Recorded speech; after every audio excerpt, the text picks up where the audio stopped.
This CoinPod is sponsored by America's Card Room, an online gaming service that supports over 60 different cryptocurrencies. CoinPod listeners who create an account with America's Card Room can use the code BTC100, that's BTC100, to redeem a bonus of 100% of the initial amount you deposit to your Card Room account. For more information, visit americascardroom.com and start playing today.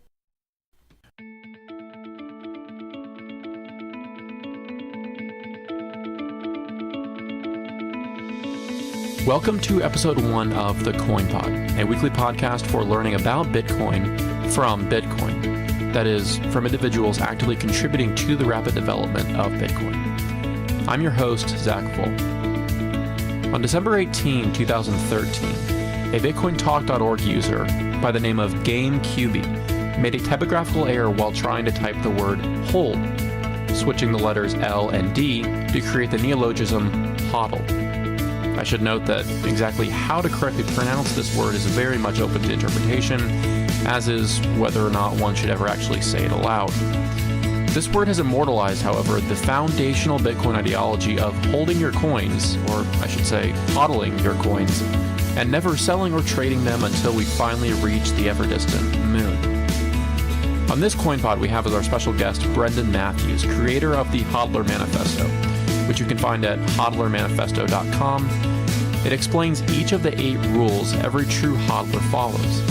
Brenden is an activist, investor, philosopher, comedian, artist, photographer, computer scientist, Bitcoin maximalist, cyclist, and puppy mom. Without further delay, let's chat with Brenden.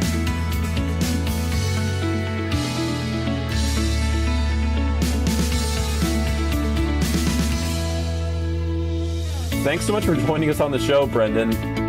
Yeah, thanks for having me. To start off with, can you, everyone sort of has a unique story of how they got into Bitcoin. Can you tell us a bit about that and tell us where the idea for sort of creating this manifesto came from? Yeah, good question. So I first heard about Bitcoin in 2010, and I grew up mostly in Canada, and I moved to California in 2009. So I was kind of going through a pretty big life change at that point, moving to a different country, whatever. And anyway, I heard about Bitcoin, and I thought wow, this is a really interesting idea. And initially I didn't really understand it, but I remember I set up a Bitcoin node on a server that we had at work that was just sitting idle. And I just let it run for, I think, a couple months. And that's kind of where I got started. And then I've just kind of been following it for a while, but never really took it seriously, probably until the beginning of last year when things kind of started to really pick up. And, probably in the last, I guess I kind of came out of the closet, so to speak. I don't know, sometime last year, toward, in the second half of the year. And I don't know, I guess I'm kind of a creator of sorts, a creative person, and I like to make stuff. I've been making all kinds of stupid things for a lot of years, and that's where this came from. It was just something that I think I was inspired by some post on Reddit I saw to make. I was reading someone's comment or something. And I thought, it'd be great is if somebody just took all of these fantastic, disparate ideas that are just kind of floating around, and put them all in one document, kind of as a manifesto, something that kind of glued everything together, as a base set of principles. And, I started taking some notes, kind of putting together what I thought would be good, just on a note, or notepad, app on my phone. And then I think on December 10th, I came up with the name Hodler Manifesto, and I registered the domain. And then I finally decided to actually finish it, during this most recent crazy sell-off, because I was just thinking maybe it's time to put all this stuff out there before people forget everything, before I forget everything. And now it is what it is. So That's great. That's great. As a puppy mom, does your puppy hodl, or is your puppy a Bitcoin maximalist too? Yeah, well, actually, she's Bitcoin's not her preferred coin, so she's actually a big fan of Dogecoin. Yeah, she doesn't really like being picked up for help like this. Good girl, but yeah, she's actually not too concerned about cryptocurrencies. That's hilarious. Um, so I sort of want to walk through each of these steps with our listeners. Again, listeners, you can find the manifesto at hodlermanifesto.com. The first rule in the manifesto is a true hodler does not sell their coins. Pretty straightforward. It's the first and most important rule, Brenden explains. But I am curious, Brenden, what a good hodler would do with forked coins. Do you dump them for Bitcoin?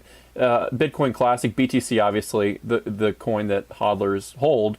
Or do you just ignore them as scam coins, just don't even spend any bandwidth thinking about them, and continue on with Bitcoin? How does that play into rule one? That's a good question. So, if you're a fan of Andreas Antonopoulos, then I think he has a video where he kind of talks about this. I mean, he's talking about forks and more specifically the Bitcoin name and the Bitcoin brand and how like there isn't like an official Bitcoin per se. There's no right one. It is just whatever the majority of people think it is. So I think like the thing when I think about forks of Bitcoin, I think about them as like a method of distribution. So anyone in the world can go and make a copy of the Bitcoin source code and change it and like start their own fork. It's really easy. Um, and right now, if you do that, what ends up happening is that anyone who already owns Bitcoin will have like some private keys, and those coins are essentially like pre-distributed to them in a way. So the the actual like process of forking, I guess another way to think about it is like if it is it's not a fork if like that is the real Bitcoin. So like if you think about like something like Bitcoin Cash or Bcash, depending on how you feel about it, I feel pretty strongly that like Bitcoin Cash is like not a fork that people should be, or like not a coin that people should be buying. Um, but if that's what you believe is Bitcoin, and then it can be Bitcoin to you if that's what you want. But the consensus is pretty clear that when I say consensus, like the market decides the value of any of these assets, and people are willing to pay like right now somewhere around 10 times. I don't know exactly what the prices are, but like it's approximately I think 10 times, maybe 5 times the price for one like Bitcoin BTC versus one Bitcoin Cash. So that kind of like that like ends the question of which one's Bitcoin. Um, Sure, sure.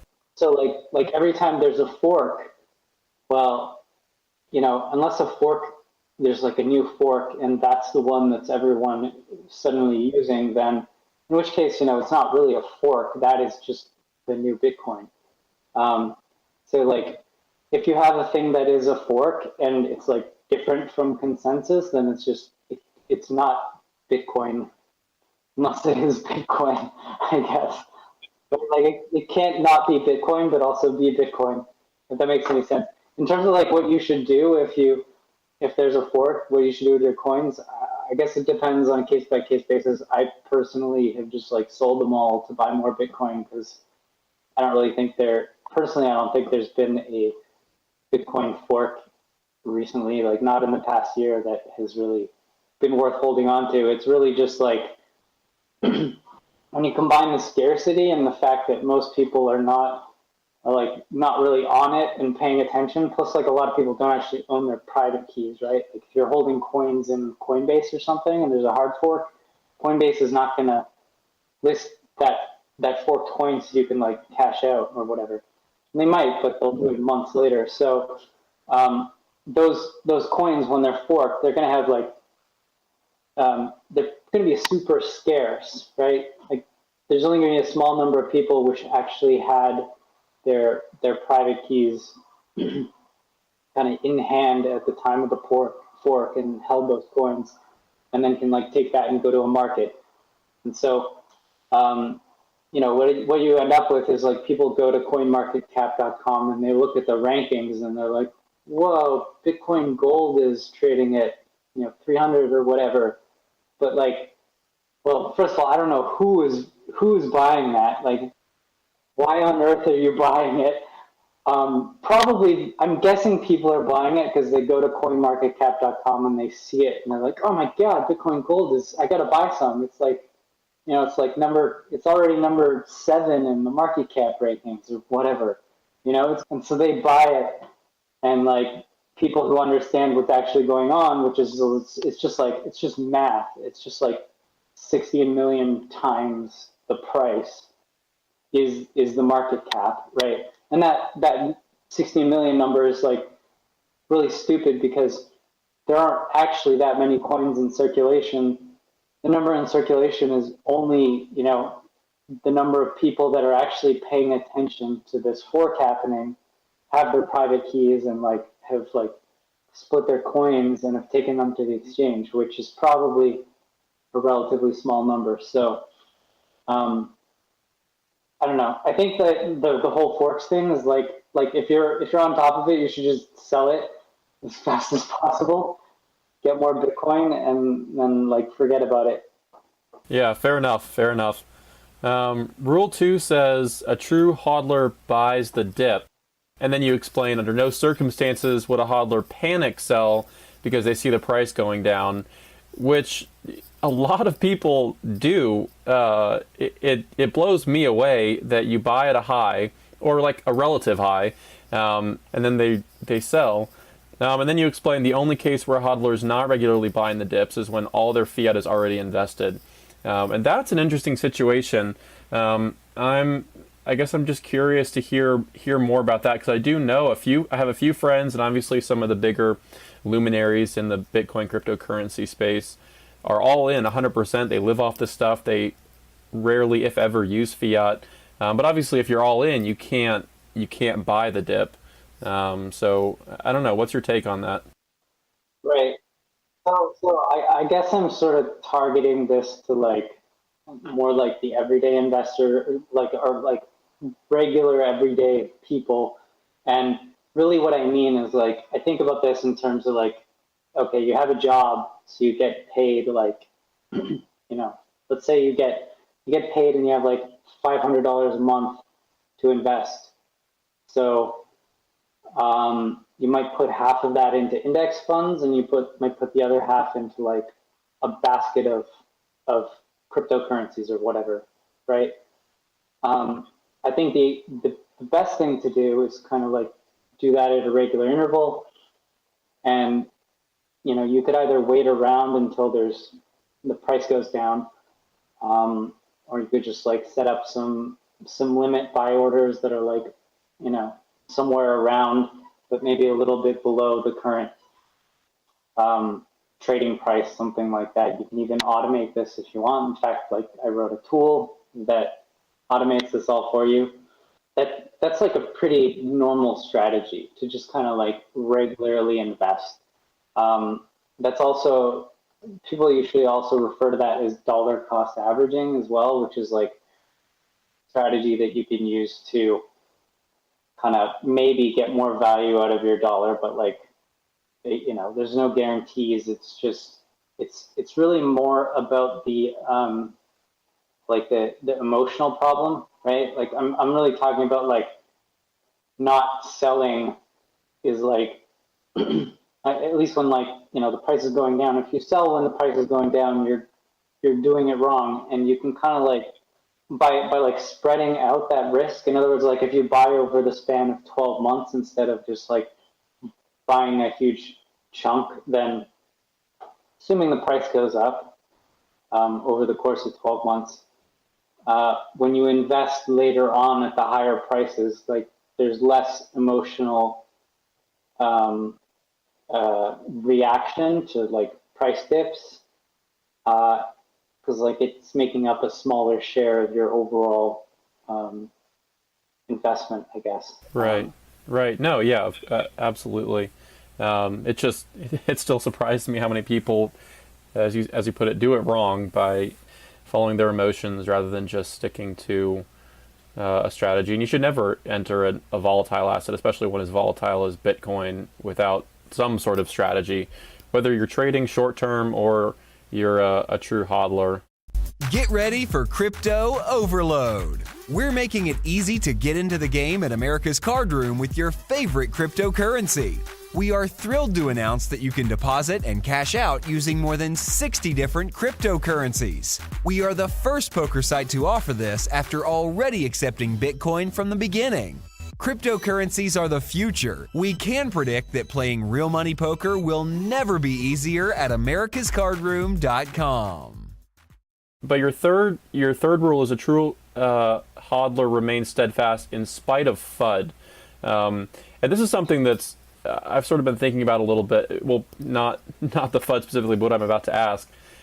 You highlight disregard the news, and remember that naysayers are usually those who have a lot to lose from your coin success or those who resent hodlers for going to the moon.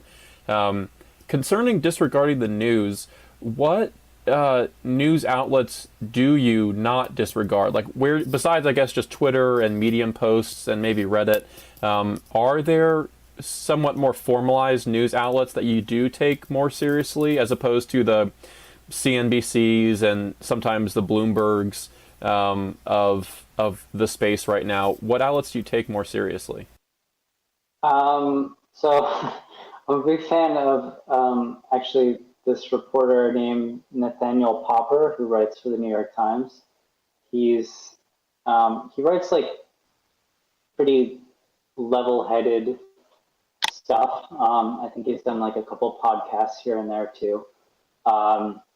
And I think he mostly just sticks to the facts, which is good. And definitely like the problem with news is that it's usually kind of like mostly opinions with like facts kind of sprinkled in here and there. So, I really don't think that the news matters a lot of the time, right? Like if you, to like take a step back, just like this manifesto is like kind of represents what someone who really believes in the technology would think. And if you really believe in the technology, then the news doesn't matter, right? Like it doesn't matter if there are rumors that like South Korea is banning Bitcoin or whatever. Like whether it's true or not, it doesn't matter, because the whole point of this thing is that it's not like the government can't ban it. So if you believe in it and you believe that these things can happen, or like if Warren Buffett goes on the news and says this and that or whatever, like it doesn't matter. So why even listen to that stuff? All it does is create like these thoughts and like gets things going in your head, and you might as well just kind of ignore it if you actually believe in the technology. Sure, yeah. And paying attention to that stuff could lead you into trouble with part of Rule 2, where you find yourself at least considering, hopefully not actually, selling the dip instead of buying or just holding through the dip. Your fourth rule says a true hodler keeps their coins off exchanges and online wallets, and this again it's pretty intuitive for someone familiar with Bitcoin and hodling. As Andreas says, not your keys, not your Bitcoin. And I mean, Coinbase is adding people by the tens of thousands or hundreds of thousands every week or every month. And And of course, all Coinbase account holders don't have their private keys. But setting that whole problem aside, that like misinformation or lack of information in the general public that's quickly adopting this and like speculating with it, wallets where you can where you do hold your own keys obviously aren't all created equal, and yet it's pretty common for someone to think, all right, I need a wallet, I need my keys, and just download any wallet. Do you have a preferred wallet or more than one preferred storage? I've used pretty much all of the wallets at some point. I think about it as like you kind of have two wallets. Usually you have like a hot wallet and a cold wallet, like a hardware wallet. And in the manifesto, if you may recognize that that's basically like a drawing of the Ledger Nano. And I don't really want to like pump or like be like call out any particular products, but I've used them all, and I use the Ledger for like my hot wallet. Like on my phone, I just use the I've been using the it's called a Green Address, I think, app. I use that because it was like one of the first ones to have proper SegWit support. But I think there's like Electrum wallet now on Android, I think, also has SegWit support. So you can think of it as like if you have like cash in your pocket, that would be in your phone. And then your Ledger Nano is like your savings account. You put that somewhere safe, and you don't carry it around with you. I mean, yeah, that makes I agree with all of that. All of that makes sense. Your fifth rule. Now, this one makes me cringe a little bit, but let's jump in. Your fifth rule is a true hodler buys goods and services with their coin. And the part that makes me cringe is I never want to sell or spend my coins, and yet I was just chatting with Brett Scott the other day, and he posted a tweet with some of his receipts over the past couple of years where he doesn't really hold, he's not a hodler, self-admittedly, and he says, all you speculators, where are your receipts? You're just hoarding it and not actually using it like a currency. So I guess my question is, like, I don't really want to spend it, and yet it depends on the user, I guess. You may want to use it for a long-term investment to hodl. You may hodl and spend some.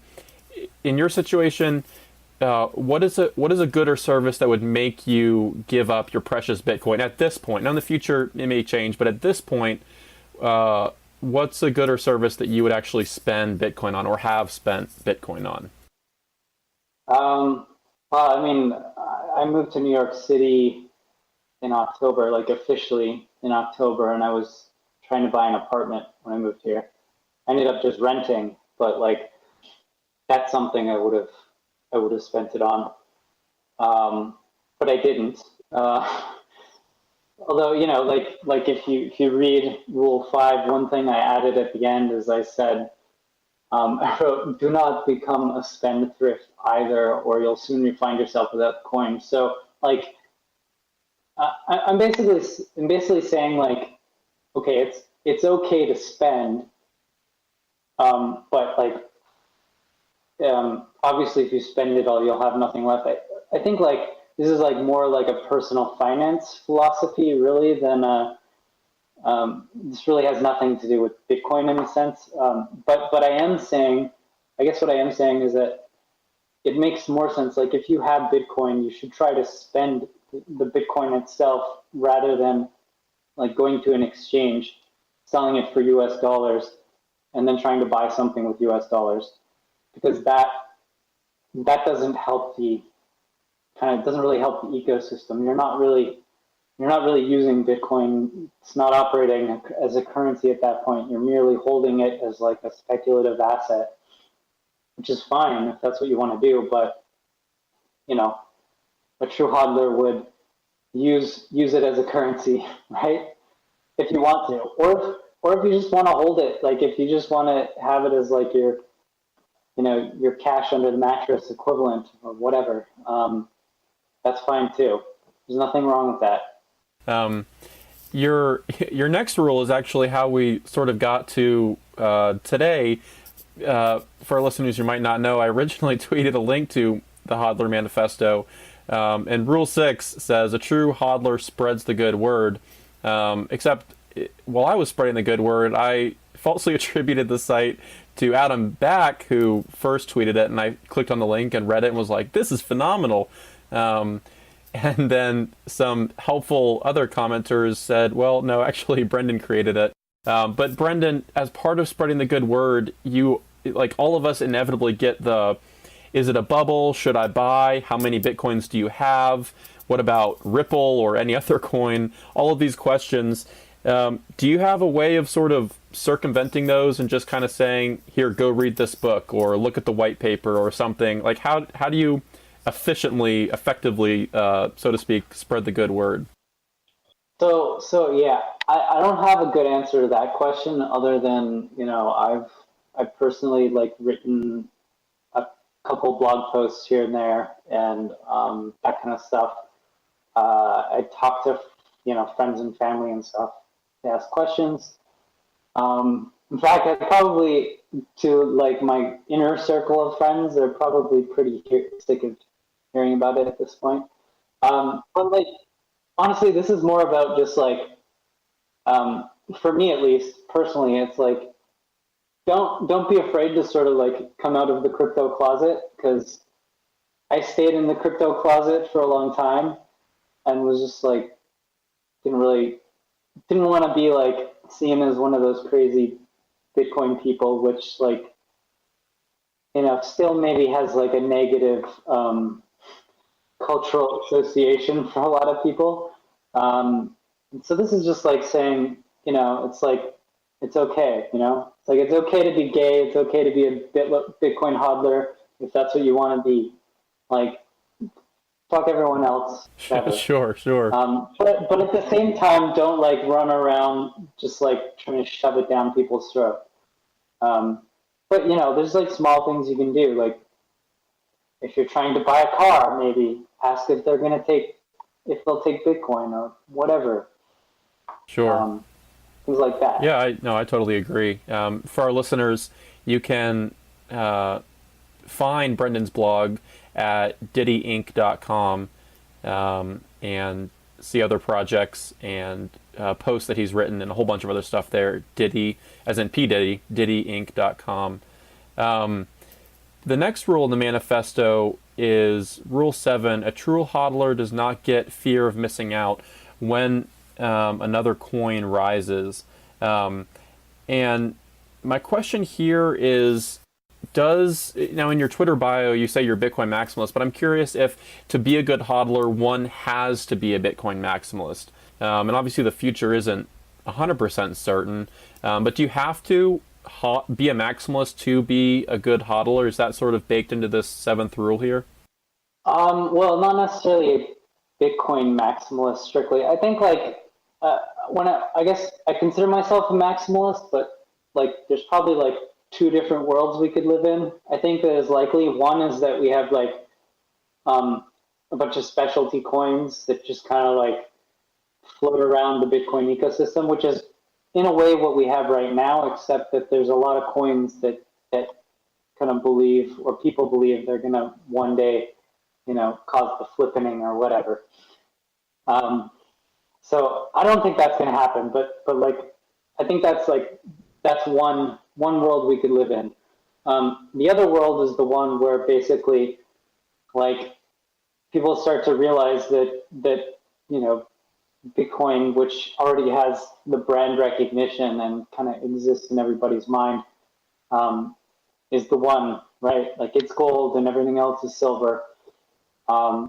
People aren't going to want silver; they're going to want gold, and so that'll just kind of compound over time.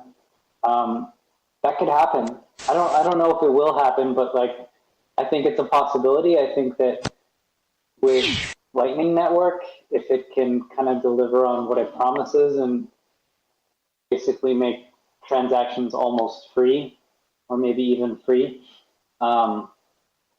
and there might be no good reason really to use other coins. That and like one other thing I'll say, which I like have definitely been criticized for saying on the internet, is that I don't necessarily believe that there are good applications for cryptocurrencies beyond payments and store of value. And I'm not saying that, not saying completely 100%. I just like it can't happen. I'm just saying like besides like crypto kitties and ICOs and like all these token coins that have just like exploded out of nowhere, there hasn't really been like a killer application for Ethereum and smart contracts. So, some people might argue with me on that, and like I'm like pretty soft on that theory, but I'm like not necessarily certain that that will really become like a big global thing in the way that like payments could be. Sure.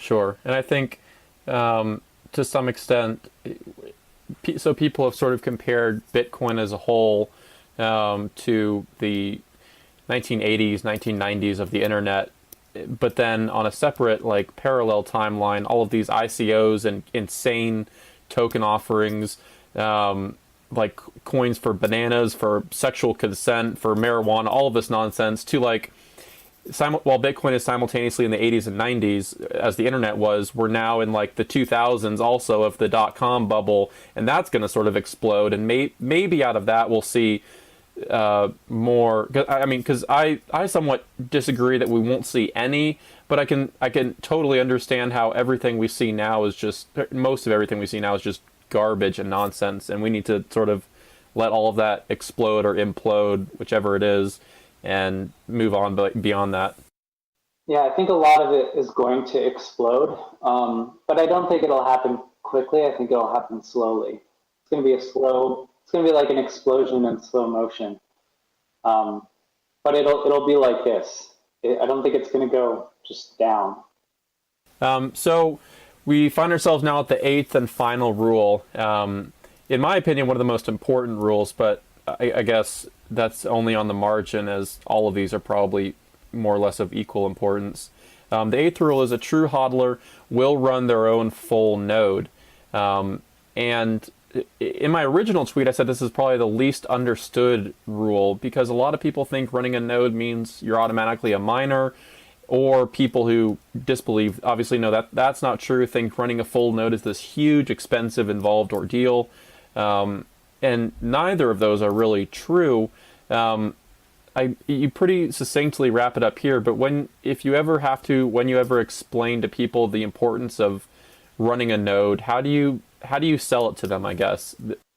Yeah, good question. So, like, probably the best way to think about it is that running, like, the only way to truly have sovereignty, kind of like cryptocurrency sovereignty, is to run your own node.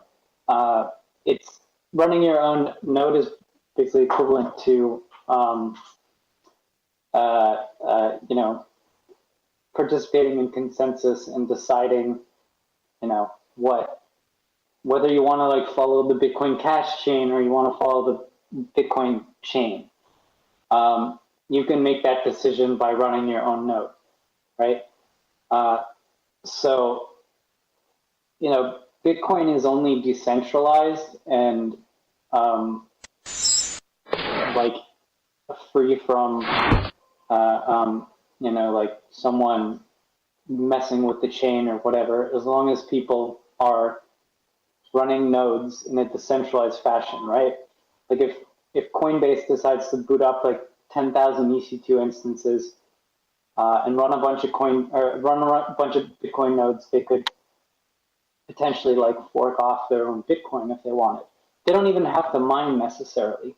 All they have to do is reject the blocks they don't like, and the other nodes are going to follow the biggest chain, probably, right? That's a type of 50% attack, and you don't have to do any mining, because miners, this is like one thing that's actually really misunderstood about Bitcoin, is that miners don't enforce consensus.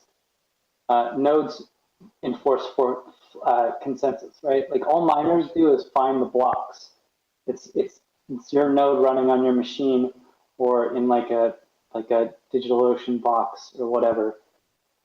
That's enforcing the consensus. So the only way that you can actually participate in that is by running your own node.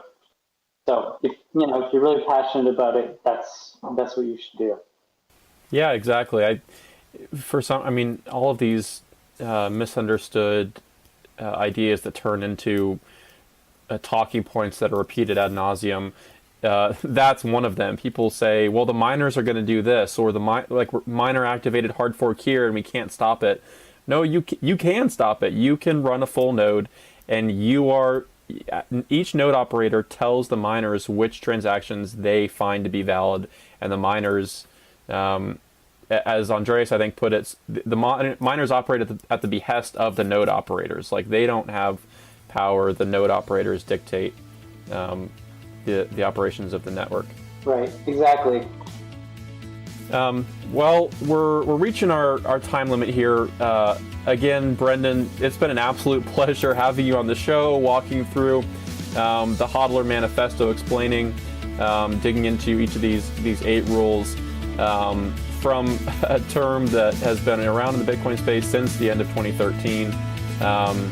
Thanks so much for coming on the show. It's been a blast. We really appreciate it. Yeah, thanks a lot. So again, for our listeners, follow Brenden Matthews on Twitter. You can find him at Brenden Matthews, except without any vowels. Again, you can also visit his blog at Diddy, as in pdiddyinc.com. And his manifesto you can find at hodlermanifesto.com. This CoinPod has been a production of You, Me, and BTC. Special thanks to my colleagues Tim Baker and Daniel Brown. And I'm your host, Zach Voll. Follow the CoinPod on Twitter to keep up with weekly episodes. Visit thecoinpod.com for more information about the show. And we'll be back next week with another episode of The CoinPod. Cheers.